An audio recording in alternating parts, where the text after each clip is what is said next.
and all protocols that have been established before I came to the podium.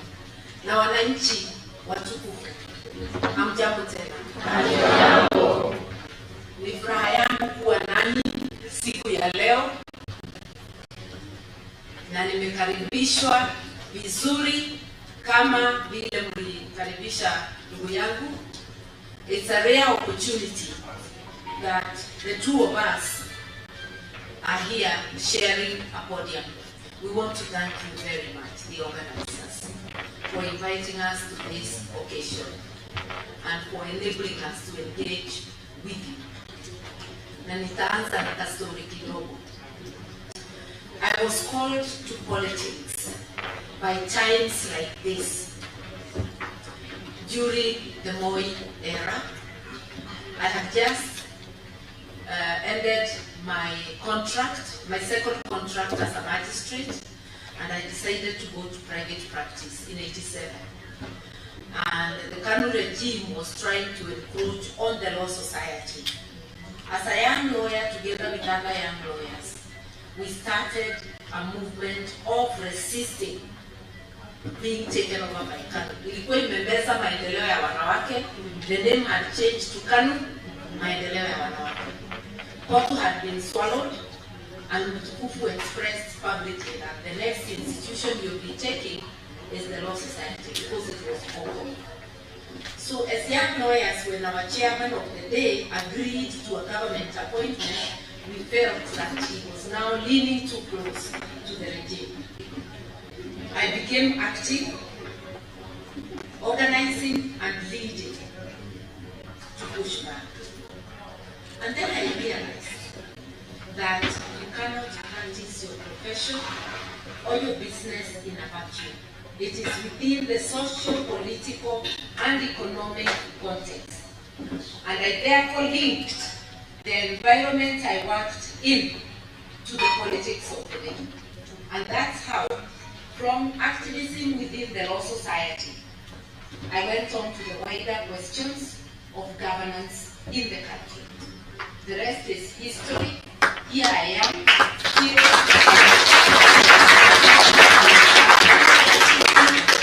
The two professions, politics and law, and they intersect very well, because as a lawyer, you are taught to represent. As a litigation lawyer, which I was in, you articulate the issues of your people. In politics, it's the same thing. So, I don't know, it's not 30 years, it's almost 14 years. Here I am, still at it.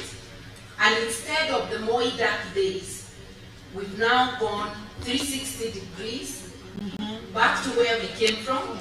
And this is not dark days. This is total eclipse.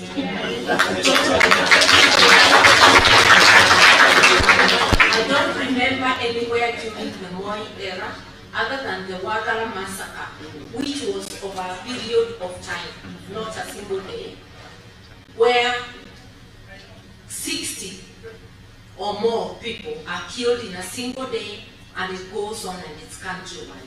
I say other than the Wagala massacre. Even when there was Sabasaba and such things, we never had large mass deaths that are repeated. A system that is unrepentant, almost rejects and adding insult to injury. Shoot to kill. And the Mtukufu of the day echoes the words.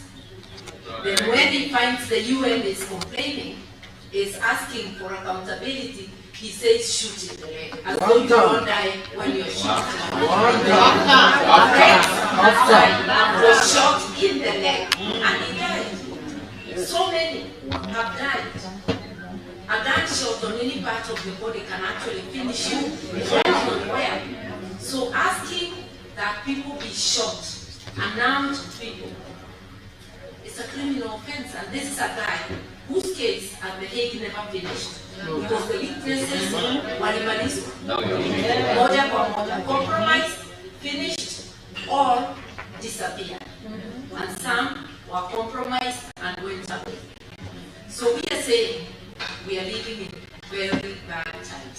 Moyera, we didn't have the 2010 constitution. Now we have a constitution which is so explicit and which has all but been suspended. I am happy to be talking to you because in diaspora, you actually think about Kenya. Sometimes I think that you worry more than some of the people living here. The questions you ask, the support you send, and like my brother has said, you are the ones subsidizing the effect of bad governance. When there was NHIF, you sent less money for treatment. With the Shashi mischief, you are now the ones shouldering the burden of health. With the funding of education, you are the ones shouldering the burden.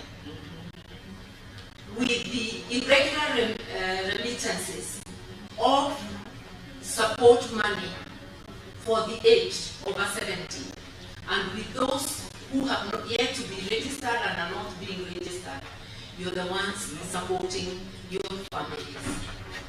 So you're doing a lot, and you still worry about governance. All those telephone calls, what's going on, what's happening in this and that place. So I'm talking to people who worry about Kenya, and we are asking you, word of mouth. You have more votes than in your pocket. A few of you are registered to vote. Others have not been registered because those who register are not bringing it to where you are. Sometimes you have to travel long distances. We have not, as a country, fulfilled our promise to the diaspora, a promise that is in the Constitution of Kenya. Because we ought by now to have progressively made it possible for everybody in diaspora to register at a point near. Even if not in every state, there should be a point in every cluster where you people can register, and it is possible for the officers doing the registration to move around to those places. It is possible to appoint returning officers on the election day, credible returning officers to man the various stations. I don't see that being fulfilled now, but it's a promise we make that we will fulfill. So what's wrong with Kenya? We have a constitution, hardworking people. Kenya doesn't have a problem of revenue.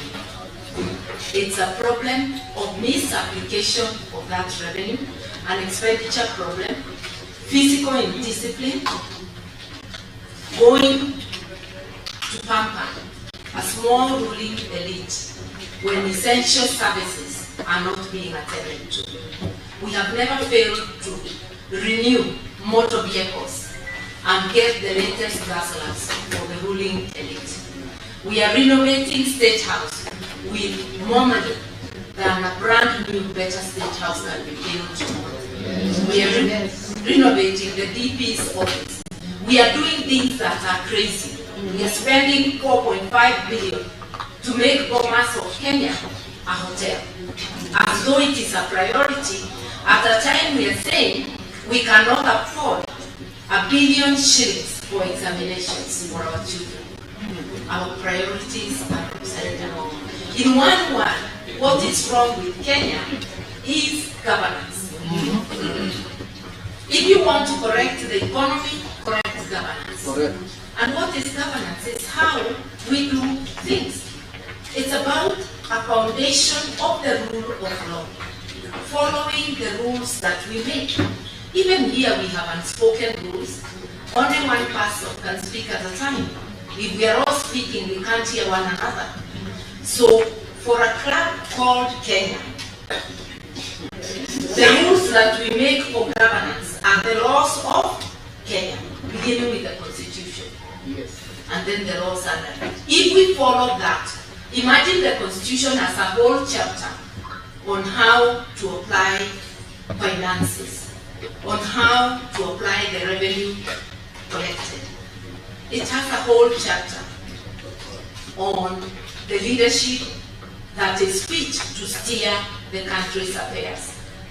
It has Article 10 that gives us the principles, the values and principles of governance: inclusivity, respect for human rights, transparency, accountability. I do not have to say all of them. Mwelekeo tumepewa, lakini masikio hatuna. Tuna macho hayaoni, masikio tunayo lakini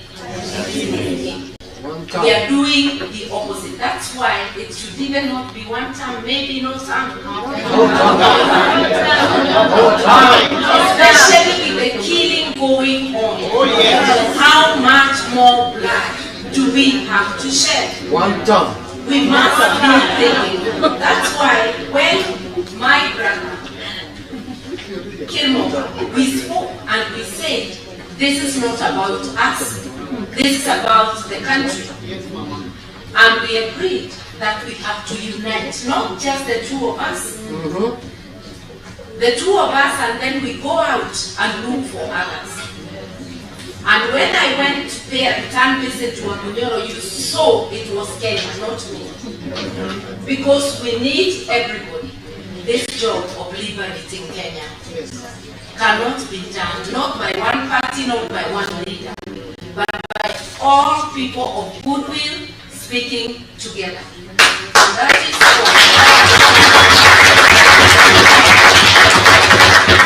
why in the People's Liberation Party, the clarion call is unite, liberate. Without unity of purpose, you cannot liberate. We have unity of purpose. And that unity of purpose has given Kenyans hope. Ile shimo tuko, people are beginning to lose hope. But the moment they have seen a coming together, na hatujajaza, the doors are open for more to come in. People have seen hope. That hope is represented in the manner they are coming out, where the united opposition goes. It tells you people are eager. They keep telling us, you've got to stick together. Because that's where the hope lies. With a thieving person in charge, with a person who does not care about rules, you have to have a flood of votes to overcome.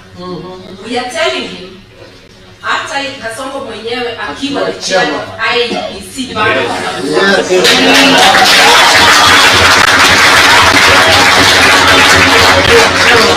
hata akiwa commission yote bado tutamweza. You have to stick together. Yes, we are many candidates, and in case you hadn't known, I'm vying for the president.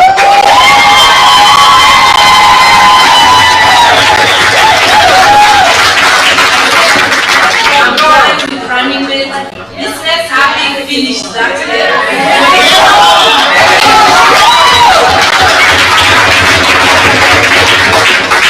I am also ready if the likely event another person is chosen as a candidate, I will subordinate my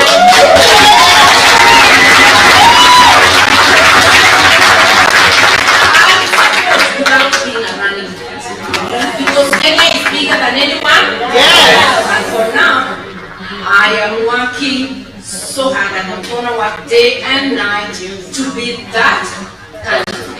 Yes. With in mind that Kenya is bigger than anyone. Because if the whole problem is governance is about rule of law, I think I've got those words. Yes. I think I have believed that upholding the rule of law and good governance. And those are the reasons why I resigned from a government that was better led than the current one. From a cabinet position in the Kibaki government, leaving money, power, and privilege. But going with a lighter burden on my shoulders, feeling I am not doing what I should not be doing for the people. Let us remember, we just don't want a change of name. It is not the name that is the problem. It is the way things are done. Correct. We got we effect this change purposely. Yes. We've got to look at the menu in front and say, whom shall we serve? All of us are doing a great job. My brother is doing a great job, mobilizing, waking up the people, coming up with very witty slogans.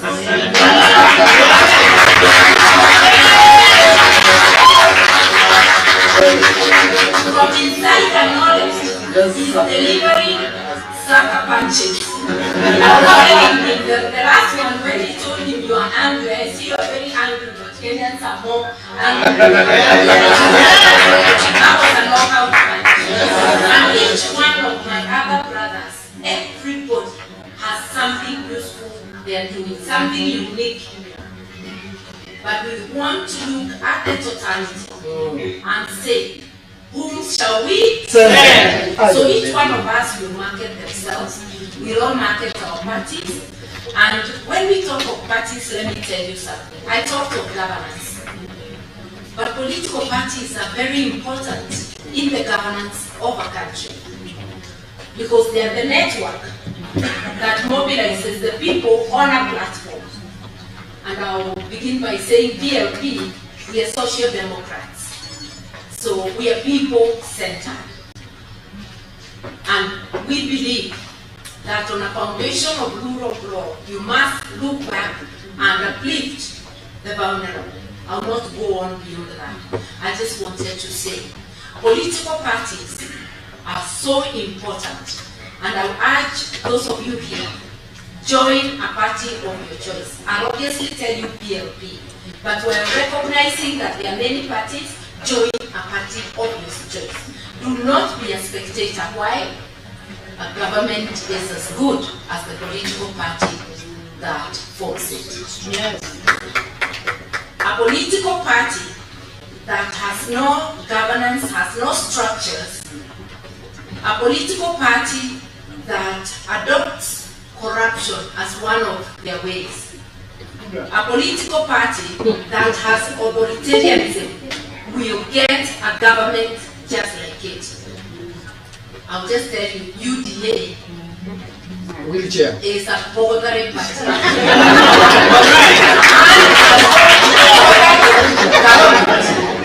I'll give you a contract.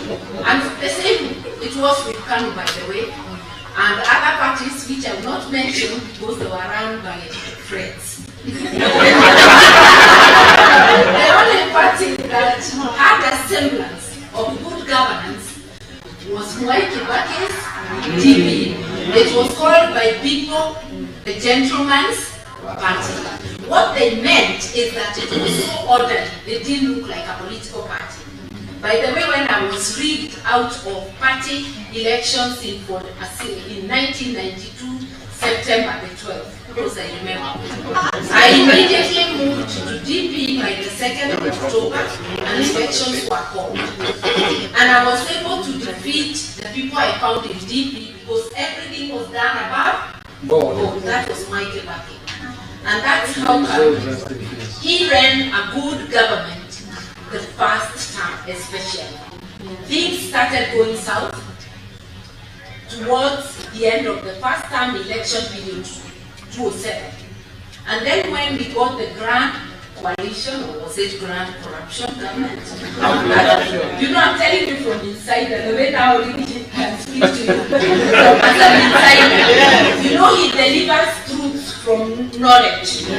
Like I remember, about a year ago, or 2 years ago, Chief Justice Emeritus Mutunga and several others made a statement when Boniface Mwangi was abducted. And from the information we say there is a killer squad of assorted security agencies, and we explained. Rigathi has explained it better than us. He's even given us the figures. Truthful man. Just like Muturi did on abduction. Muturi will be my witness in the Law Society case. Because they keep denying, yet he has insider information. I'm just telling you that this Having people who have inside knowledge is very important. Correct. I have inside knowledge of the Kibaki government, and I can tell you that it ran well until we stopped caring about the law, and that happened especially in 2000 after the coalition government came, and I lasted just for 1 year before leaving. Because it has to be, you don't want things done which later you cannot explain. Correct. You can't be part of it and then deny it. So we are having a problem. The issue is governance, and political parties do matter. Correct. Kindly, you can make that party you join. A party that is well run by speaking out. You can make sure that that party has good policies by impacting on the policies. You can also support that party through donations. And when many people support, you do not have to spoil your budget. You just give the little money you could have. You forgo your coffee for a day. And you give that small donation. Help us get Kenyans to know that parties should be given, not giving out. You know, we've got to get away from that handout culture. Help us through word of mouth for people to know. And those who do not have money, you still can give your time. It is money. Volunteer in cash and in kind, and through word of mouth. So I want to say that there's a lot you can do. There's a lot you're doing. We still expect so much of you. We are going to build Kenya together, and please link political parties with governance. If we don't do that, I could list parties that are large but have bad governance, that even if they were to go in, they will go in limping. We have to be ready. What changes do we want? We have to focus on institutions. Imagine the three arms of government are the worst in terms of governance. The judiciary, even about using money in a reckless manner. If you check how they are doing their buildings and all that. If you go to the executive, worst. You go to parliament, terrible. Those who want to be members of parliament, those who want to join politics and be leaders, let it be a calling to serve. These days, parliament is a glamour job. It has 6 figures, not like the 5,000 I got as salary in 1993.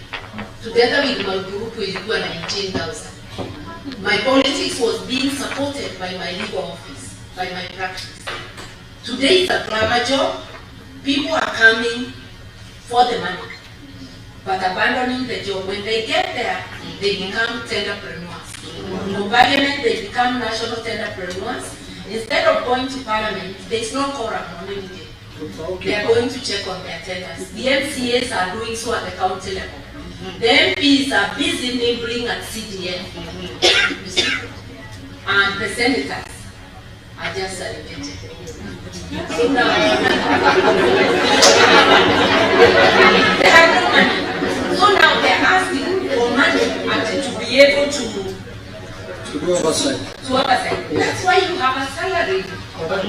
Even this thing of allowance, when you pay good money, you should stop allowance because there's double payment. Correct. We will have to restructure salaries. Yes. Restructure in such a way that even when a civil servant goes to a workshop, they are not paid the money. You are still at work. Yeah. We have monetized everything. Our God has become money. We have forgotten others. And we have this entitlement. Those who are in office think that more should come to them, even when their brothers are starving. That is not good governance. Let's think about it. You can help us. You can help us prepare for the changes, because change is coming, mind you. Change is coming. Yeah. And we must do it together. I want to leave time for questions. There are many things I will tell you, but I will give you 5 things that we are focusing on in PLP, the 5 pillars.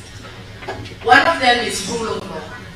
Because if we do not have rule of law, if we do not kill impunity by real-time enforcement, by ensuring the law applies to everyone across the board, then all that we'll be doing will go to waste. Our wish for better governance will be zero. It will be useless. Number two, it is the economy. On that foundation of the rule of law, an economy that works for everyone. Taxation should never be a punishment. It's a contribution for the services you get. And one of the principles of taxation is to tax people what they can afford. You cannot tax people until working people can no longer feed their children, can no longer take their children to school, are having their houses repossessed and their cars. That is not taxation, that's extraction. And the last time we had extractive regimes that were unapologetic was the colonial era. We do not want an extractive regime. We want taxes people can afford. Abolishing the housing levy and any other punitive tax. Without going into details, also ensuring that Article 43 on basic needs is implemented. That people have access to education, universal access to education and universal access to health in all public institutions. We can afford it, we just have to seal the leakages. Yes. If you see the money we lose every day to corruption and every year, we don't even need all of it to give those services. And also start by using the money already allocated well, because all these institutions, the schools, the hospitals, there are leakages you cannot imagine. Investing in agriculture. Why should we stay in country and we have arable land? Support farmers, and especially those small-scale farmers. Support our SMEs, see its jobs, because we must give the youth jobs. Our SMEs currently are listed as 7.4 million. Imagine if they were supported and they increased jobs by 2. Those would be 15 million jobs. We would have gone a long way into solving the joblessness. When you support a company, like I saw a policy which is there today, that companies who invest over 3 billion will be given a tax holiday for 20 years. How many people can a company of 3 billion employ? If you gave those holidays or consideration to SME sector owners, you are most dependable. Yes. Even when they close, they will still open again. Correct. They go nowhere, and their money circulates in Kenya. A foreign company, their money goes where? I don't want to talk too much about it. I just wanted you to know the areas we are looking at and much more. May God bless you. May you support us, and may you support me to take Kenya to the next level.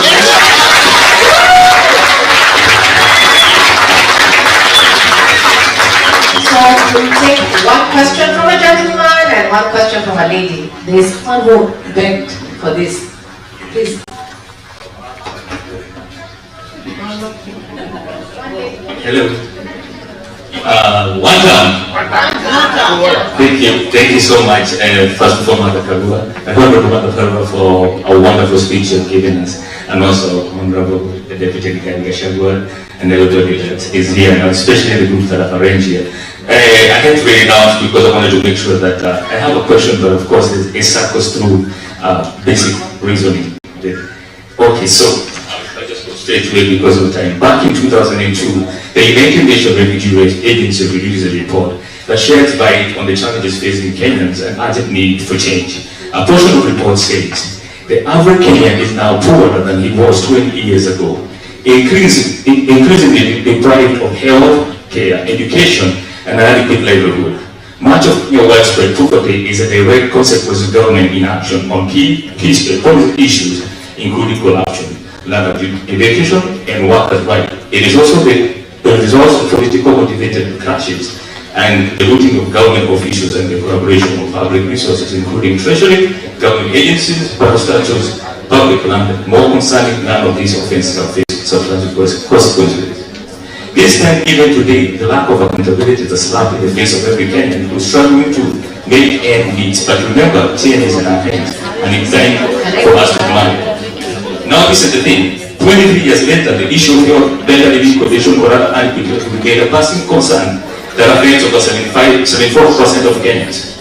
The 23-year gap underscored the prolonged nature of this issue and a need for immediate action. But 1 minute, just 1 minute. Yeah. So 11% of Kenyans have, for example, a fashion toilet.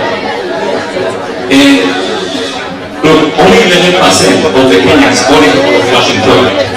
And 7.8% of the Kenyans are still using the defecation.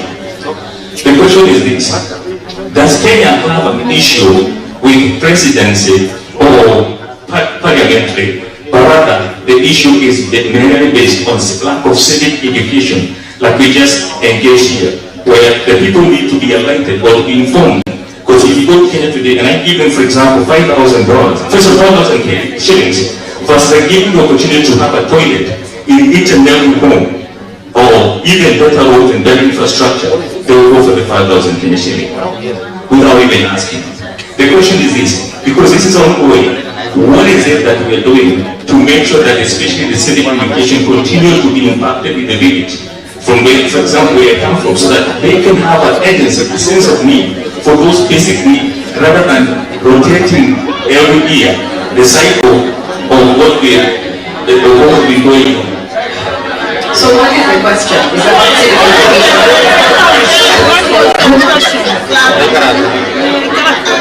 please give a justice. The question then is that, what are we doing about civic education?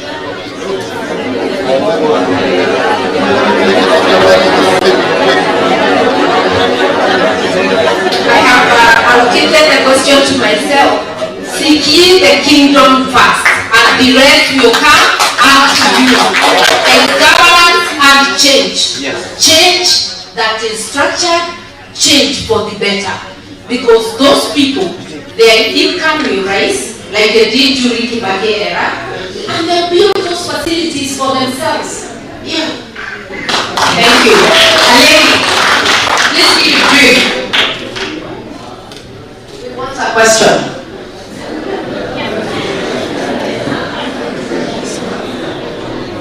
Good evening, everyone.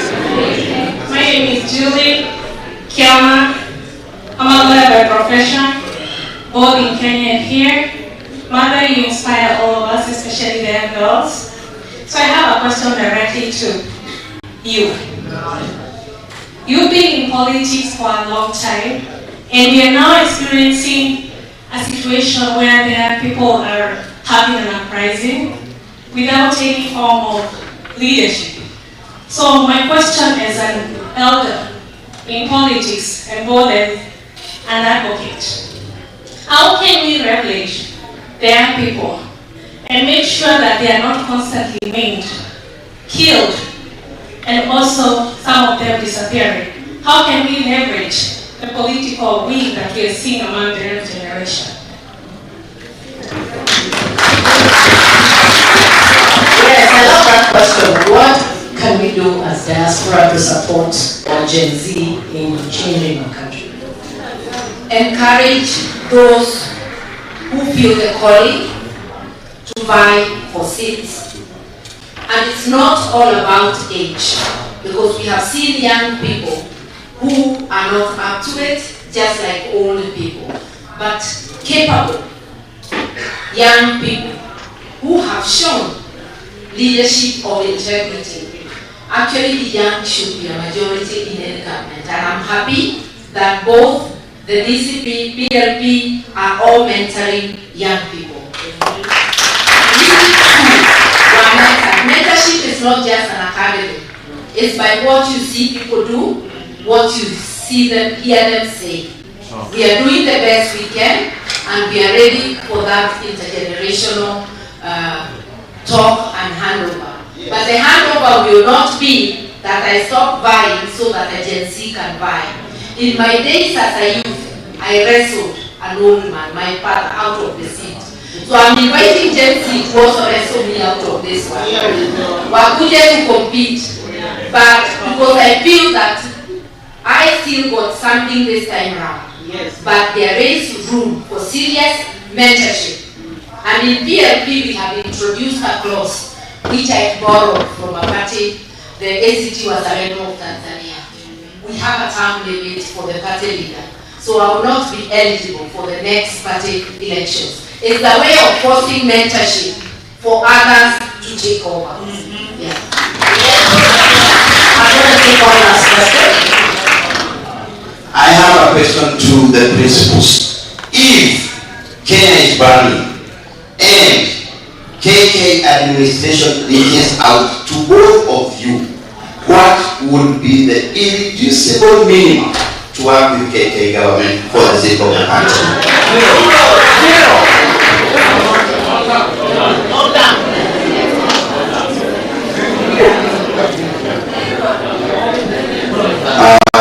To go and see. No. If somebody wants to do what we are saying is, it's not possible to have any dialogue with the root. Because the guy is a pathological liar.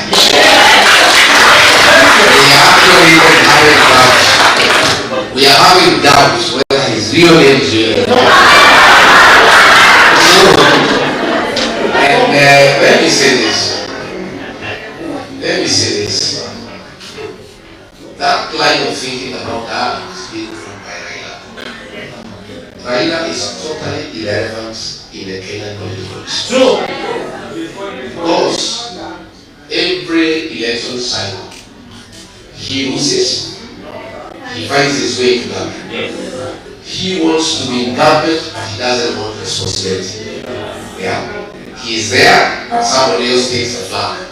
Right now, he finds things that don't work for William Ruto. He is trying to distance himself. But if he was a patriotic Kenyan, and he meant well for our country, he would disengage from Kasonga. But he is talking where his mouth is full. You know? And, they are going. So, what he is saying is, and it's very clear, I was saying this morning, forget about him. The support he had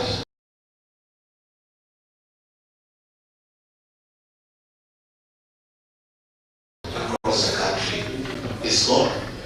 The Karua nation used to support him, they are not there.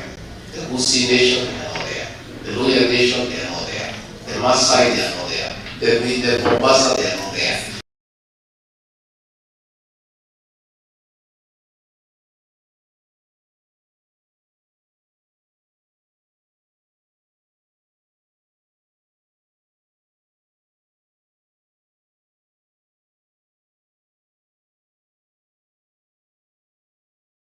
Again, the Gen Z who are going to determine the next election do not want to hear his name. Yeah.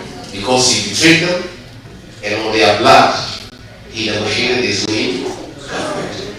The payslip holders who are suffering because of excessive taxation and bad governance don't want anything to do with him because he's supporting the government that is really humiliating them and making life impossible for them. So we are saying the dialogue that we need is in the ballot box in 2027. That's where we need to sort out this question once and for all. Yes. And I think it's good. We cannot keep on having situations and people talk. Raila has been very down, but the problems of Kenya are not there. I think what we need is transformative leadership. Yes. And I think it is time we just persevere for 2 years and sort out this matter once and for all. Sindio? Wanaume na wanawake waonane. So that hii maneno ifanye nini? Iishe. So that we are able to move forward. So my brother, if there is any talk with you and Ruto, I am available. I am sure my sister here, when I say one time she has a problem with it, she knows no time. So don't think it's over. And therefore, I think let's agree we have a problem. Yes. And let us not try to fix it with half measures. I don't think the Kenyan problem is talking to William. That is informed by people's aspirations, that cares for what people think and what they feel. And I think that's going to happen. And we ask you once more, be part of that process. Yes. Thank you.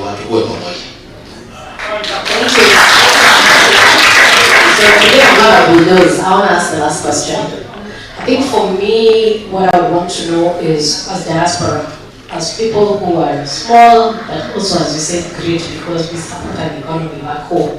Can you tell us 2 or 3 things we can do as diaspora to support you as our leaders so that we can see change? You know, what can we do to drive? What are the 2 or 3 things we can do to drive our country to change?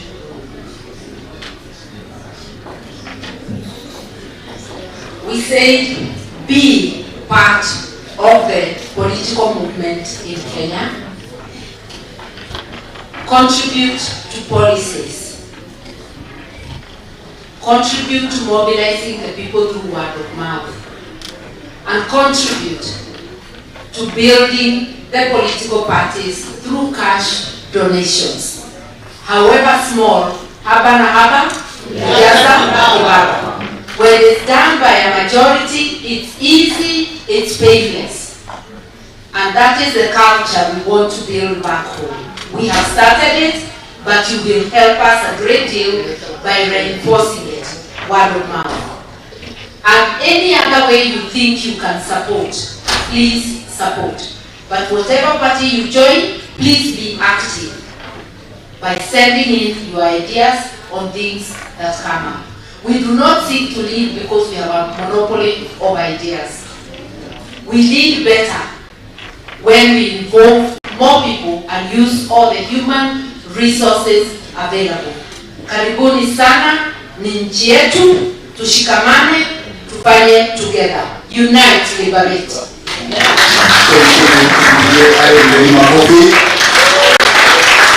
I'm just coming here. My name is Bishop Alex Mutua, and I'm also the chairman of the Kamba community here in Washington. Hi cousins. I'm just coming here for one thing, just to give photo dance, not to give another opportunity for anyone. And my first person to appreciate is the people who have made this occasion the way it is. Thank you so much, Naj. Thank you so much, the team that has organized this event. And God bless you so much. We'll begin my coffee. Second team to appreciate is the People's Deputy President and the Iron Lady, the Advocate of East Africa. We'll begin my coffee. Na mama wa vijana hata amekuwa na sisi, asante sana, tunamshukuru sana. Thank you the chairman of the diaspora for organizing this event. Tunamshukuru sana. Tupigeni makofi. I want to believe most of you with us this morning up to this hour. You have enjoyed having a good moment with these leaders.